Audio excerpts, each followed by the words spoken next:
Andrew Hillier with that report. Phil Clark joins us, Professor of International Politics at the School of Oriental and African Studies at King's in London. Thank you, Phil, for being with us. Can I ask you first off, Laurent Bucyibaruta, can you give us more of a context to who this man is and what more about the charges he's facing too? So Bucyibaruta was a very powerful actor in southern Rwanda during the genocide against the Tutsi. He was in effect the governor of a province, so he had control of 500,000 or 600,000 people.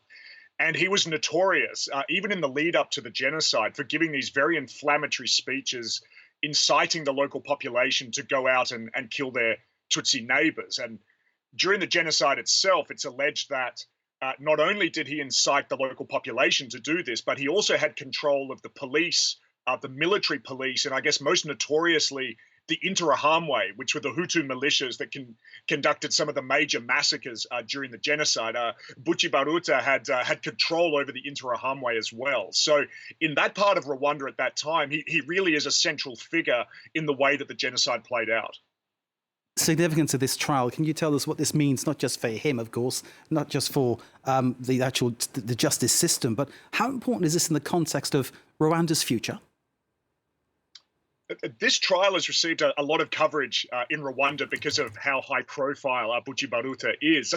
I should also say that one of the places where he's alleged to have incited a massacre is a little village called Chanika, which is a place that I've been researching in for about 20 years. And in fact, I'll be there again next week. His name comes up in all of my interviews with both genocide perpetrators and genocide survivors there.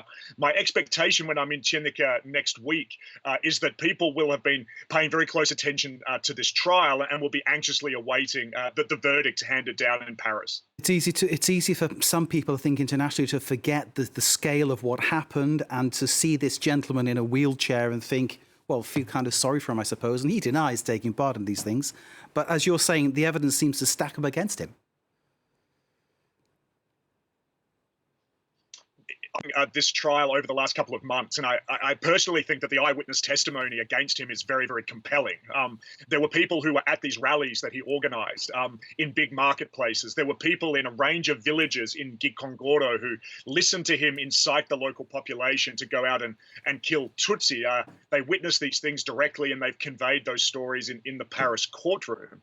And all of that, I have to say, really resonates with the way that he's talked about at the local level. When his name has come up in my interviews over the last 20 years, it maps directly onto the kinds of things that these eyewitnesses have been talking about in the Paris courtroom.